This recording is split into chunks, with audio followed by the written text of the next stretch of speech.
Scott Peterson's story is one of deceit, betrayal, and murder. What started as the tragic disappearance of a young pregnant wife soon unraveled into a web of lies and deception that shocked the nation. Stay with us as we delve into the chilling case of Scott Peterson, a man leading a double life that ended in the brutal murder of his wife Laci and their unborn son Connor. The story begins in Modesto, California. Laci Peterson, a vibrant 27-year-old woman, was 8 months pregnant with her first child. On December 24, 2002, Laci was reported missing by her stepfather, who found her dog wandering the neighborhood with its leash still attached. The community quickly rallied to search for Laci, but as days turned into weeks, the search took on a more desperate tone. From the outset, Scott Peterson, Laci's husband, appeared to be the concerned spouse, pleading for his wife's safe return. But beneath this facade, something was deeply wrong. As investigators dug deeper, they began to notice cracks in Scott's story. His behavior during the search was unsettling, calm, detached, and at times even jovial. He refused a polygraph test and gave vague, inconsistent accounts of his actions on the day Laci disappeared. The media soon caught wind of the growing suspicions around Scott, and public interest in the case skyrocketed. The once devoted husband was now under intense scrutiny.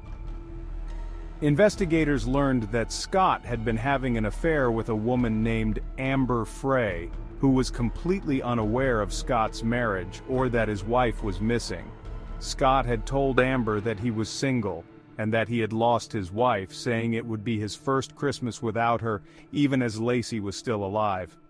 Amber Frey, shocked and horrified when she discovered the truth, cooperated fully with the police.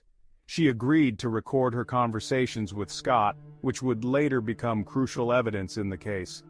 In these calls, Scott continued to lie, claiming he was in Paris while he was actually attending a vigil for Laci.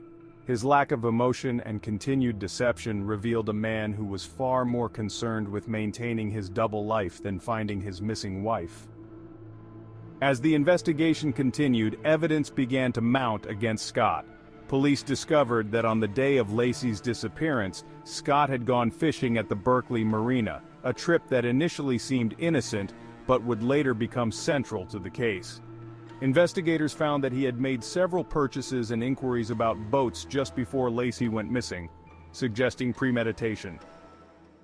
On April 13, 2003, the case took a devastating turn. The remains of a baby boy and a woman were found washed ashore on the San Francisco Bay, not far from where Scott had gone fishing. The bodies were identified as Laci Peterson and her unborn son Connor. The nation was gripped with shock and outrage as the reality of Scott's actions became clear. Scott Peterson was arrested on April 18, 2003, near a golf course in La Jolla, California. At the time of his arrest, Scott had dyed his hair blonde, grown a goatee, and had his car packed with camping gear, $15,000 in cash, and his brother's ID, leading police to believe he was planning to flee. The case against him was strong, built on circumstantial evidence, his behavior, and his lies.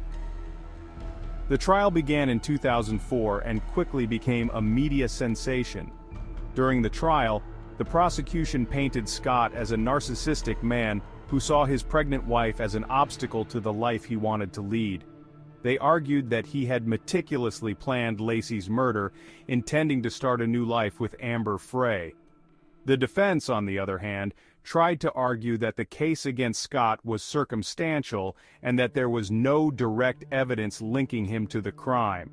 However, the recorded phone calls, Scott's behavior, and the discovery of the bodies were too damning to ignore.